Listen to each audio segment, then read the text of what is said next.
Hello friends, welcome back to Sonar English classes. आज की मेरी वीडियो में आज का मेरा टॉपिक है हाउ मच, हाउ मैनी। क्या इसमें फ़र्क होता है और किस चीज़ के लिए यूज़ होता है, आज हम बड़ी आसानी से और बड़े अच्छे तरीके से इसको समझने वाले हैं। सबसे पहले समझते हैं कि वो कौन से शब्द है जिसके लिए हाउ मच या हाउ मैनी का यूज़ होता है। तो आप ध्यान रखें, इसके लिए जो शब्द है वो है कितना, कितनी और कितने। बहुत इम्पोर्टेंट है क्योंकि इन शब्दों का यूज़ हमारे सेंटेंसेस में बहुत होता है। कितना, कितनी और कितने। अब देखिए, इन तीनों के लिए इन दोनों का ही यूज़ किया जा सकता है। ये भी इस चीज़ पे डिपेंड नहीं है कि इसके लिए ये लगेगा या इसके लिए ये लगेगा, इसके लिए लॉजिक ही अलग है। ठीक है, तो क्या लॉजिक होता है उसको समझते हैं कि हाउ मच कब लगता है कितना, कितनी, कितने के लिए, और हाउ मैनी कब लगता है। तो ये एक्चुअली डिपेंड करता है कि हम जिस चीज़ के बारे में बात कर रहे हैं वो चीज़ अगर अनकाउंटेबल है, वो चीज़ अगर अनकाउंटेबल है तो आप हाउ मच लगाएंगे, और अगर वो काउंटेबल है तो आप हाउ मैनी लगाएंगे। ये डिपेंड करता है कि बात किसकी हो रही है। जैसे एग्जांपल के तौर पे मैंने कहा कि तुम कितने बच्चों को पढ़ाते हो, तुम कितने बच्चों को पढ़ाते हो। तो अब हम ध्यान दें तो बात किसकी हो रही है, तुम कितने बच्चों को पढ़ाते हो, तो बात हो रही है बच्चों की। आपने क्या कर लेना है, जब भी आपको सेंटेंस मिलेगा तो कितना, कितनी, कितने से जो अगला वर्ड है उसके साथ इसको जोड़ के ऐसे सर्कल में इसको डाल दो। तो ये कॉम्बिनेशन बन गया कितने बच्चों। तो यहाँ बात हो रही है बच्चों को। अब बच्चों को गिना जा सकता है, बिल्कुल गिना जा सकता है, इसीलिए इसमें हाउ मैनी लगेगा। तो यहाँ तक हमें समझ में आया कि अगर काउंटेबल की बात हो रही है तो हाउ मैनी लगेगा। लेकिन मान लीजिए सेंटेंस कुछ ऐसे है, वह कितना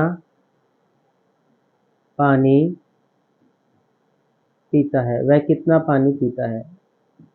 इस तरह का सेंटेंस आपके सामने आ गया। अब यहाँ पे बात हो रही है पानी की, तो हम इसको ऐसे अगर सर्कल करेंगे या इसको कॉम्बिनेशन बनाएंगे तो बनेगा कितना पानी, और पानी को हम गिन नहीं सकते। ठीक है, तो यानी वो अनकाउंटेबल हो गया। तो अनकाउंटेबल के साथ हाउ मच लगेगा। तो यहाँ हमें एक चीज़ समझ आई कि काउंटेबल के साथ हाउ मैनी लगता है, अनकाउंटेबल के साथ हाउ मच लगता है। लेकिन जब हम इसे सेंटेंस बनाते हैं और फॉर्मेशन के हिसाब से इसको करने की कोशिश करते हैं, तो पहले मैं देखो फॉर्मेशन लिख देता हूँ। डब्ल्यू एच फैमिली, डज या फिर डू, देन हम सब्जेक्ट लगाते हैं, देन वर्ब फर्स्ट फॉर्म लगाते हैं और फिर ऑब्जेक्ट लगाते हैं। ये वो फॉर्मेशन है जिससे हम इससे पहले भी बहुत सारे डब्ल्यू एच फैमिली के सेंटेंसेस बनाते आए हैं। तो अब हमें समझना है कि इस फॉर्मेशन की हेल्प से कैसे हम हाउ मच और हाउ मैनी सेंटेंसेस बना सकते हैं। अब ये मैं आपको यही बना के दिखा दूंगा। अब आप इसमें एक चीज़ का ध्यान रखें, जैसे अगर मैं पहला सेंटेंस बना रहा हूँ तो मुझे पता है कि काउंटेबल है, तो यहाँ पर हाउ मैनी लगना चाहिए। तो जब मैं डब्ल्यू एच फैमिली के लिए हाउ मैनी लगाऊंगा ऐसे कुछ, तो यहाँ ध्यान रखिएगा, अभी आप डू डज नहीं लगा सकते। आपको अगर ध्यान हो, जब मैंने आपको विच सिखाया था तो उसमें भी कुछ ऐसा ही हुआ था। आपने क्या करना है, ये जो अगला वर्ड है ये साथ में जोड़ना जरूर है। जो मैंने सर्कल बनाया मैंने इसीलिए बनाया था कि आपको ये पूरा जो भी पोर्शन है, ये पूरा जो पेयर बना है हमारा, इस पेयर को रखना पड़ेगा how many children, how many children. तो जब आप पूरा पेयर रख देंगे तो समझ लीजिएगा कि आपने डब्ल्यू फैमिली पूरी यूज कर ली। अब हम डू डज लगा सकते हैं अकॉर्डिंग टू सब्जेक्ट। जैसे यहाँ पे सब्जेक्ट हमारा यू है तो हमें यहाँ डू लगाना है। तो how many children do you teach, तुम कितने बच्चों को पढ़ाते हो, ये सेंटेंस बन गया। अब मान लीजिए मैं इसको बनाना चाहूँ, वह कितना पानी पीता है। अब यहाँ पे क्योंकि पानी को गिन नहीं सकते तो हाउ मच आएगा, लेकिन फिर से हम अभी डू डज नहीं लगा सकते, पहले इस पेयर को पूरा लिखना पड़ेगा हमें। तो how much water, how much water जब हम लिख देंगे तो समझ लो हमारी डब्ल्यू फैमिली हमने लगा दी है। अब हमें डू डज लिखना है अकॉर्डिंग टू सब्जेक्ट। सब्जेक्ट है हमारा थर्ड पर्सन सिंगुलर यानी ही, तो ही के साथ डज लगता है। ये मैंने आपको प्रेजेंट इंडेफिनिट में भी सिखाया है। तो ये how much water does he drink, इस तरह से ये सेंटेंस हमारा फ्रेम हो जाएगा। ठीक है, तो आप ध्यान दें, मैंने आपको क्या बताया, मैंने आपको बताया कि अगर काउंटेबल होगा तो हाउ मैनी लगेगा, जैसे ऊपर वाला है। इस पूरे पोर्शन को हमें रखना पड़ता है हाउ मैनी चिल्ड्रन, फिर डू या डज आता है अकॉर्डिंग टू सब्जेक्ट। सब्जेक्ट हमारा डू था, सॉरी यू था, इसलिए डू आएगा, डू यू टीच। नीचे वाले पोर्शन को भी मैंने पूरा पोर्शन लिया, यहाँ पे कितना पानी, हाउ मच वाटर। उसके बाद डू डज लगाना था तो मैंने ही की वजह से डज लगाया। तो ये हमारा हाउ मच और हाउ मैनी के सेंटेंस बन गए। अब मैं कुछ और सेंटेंसेस आपको इसके बनाकर दिखाता हूँ। देखिए, इससे पहले मैं थोड़ा सा आपको बता दूं कि एक्चुअली काउंटेबल और अनकाउंटेबल को भी आप कैसे ध्यान रख सकते हैं, क्योंकि कुछ बच्चों की इस चीज़ को, इस थ्योरी को लेके भी गलतफहमी है।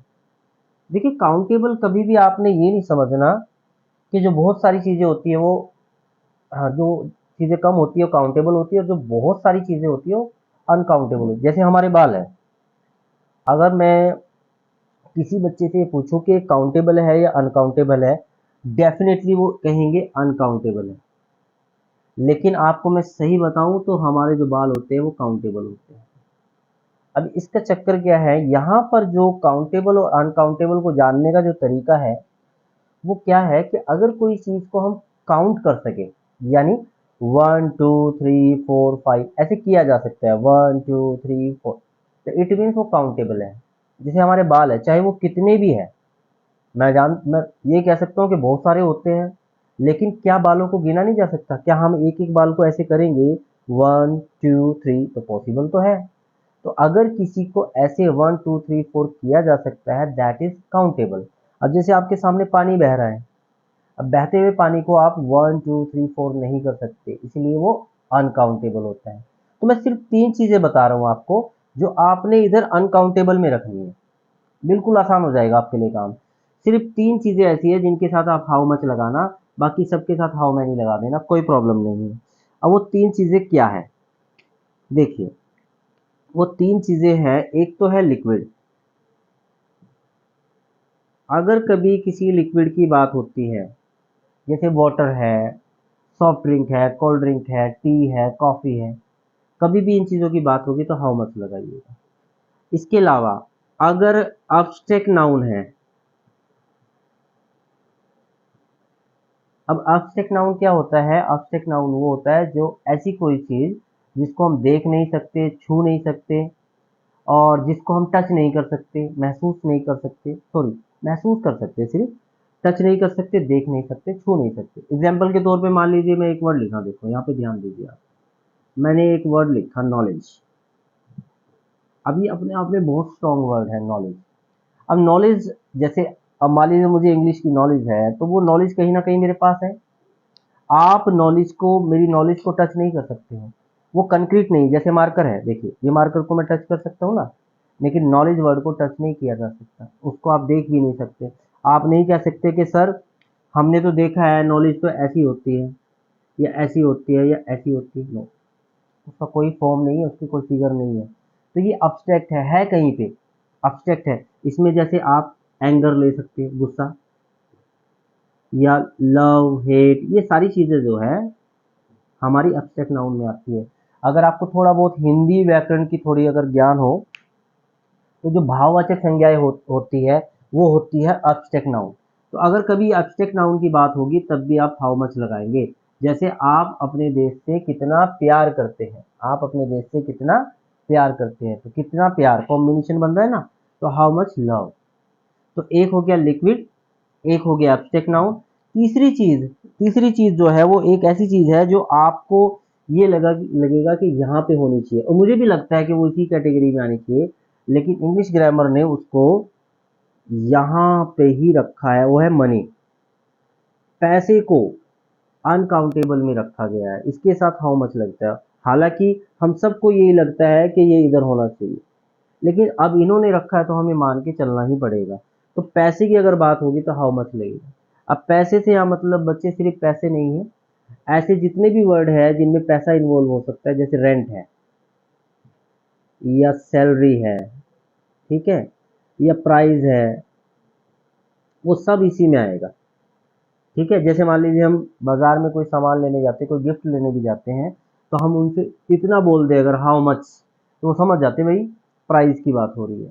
ठीक है, तो रेंट, सैलरी या प्राइस हो गया, या कमीशन हो गई, डिस्काउंट हो गया, ये सब जो पैसे वाले वर्ड है, इन सब के साथ how much rent, how much salary, how much price, how much money, सभी वर्ड्स के साथ आप हाउ मच लगाते हैं। इन तीनों को छोड़ के अगर किसी भी चीज़ की बात हो रही है तो काउंटेबल में आएगा, और आपको हाउ मैनी लगाना पड़ेगा। ठीक है, तो ये आसान सा काम है, बनाना बड़ा आसान है। डू डज आपको पता ही है कैसे यूज होता है, लेकिन ध्यान रखेंगे बस आप कॉम्बिनेशन बनाकर ही इन सेंटेंसेस को बना सकते हैं। आई होप आज की ये वीडियो में ये जो कंसेप्ट है आपको क्लियर हुआ होगा, अच्छे से समझ आया होगा। और वीडियो अगर अच्छी लगी तो प्लीज़ इसको लाइक करें, शेयर करें, सब्सक्राइब करें। Thank you very much, have a nice day, good bye.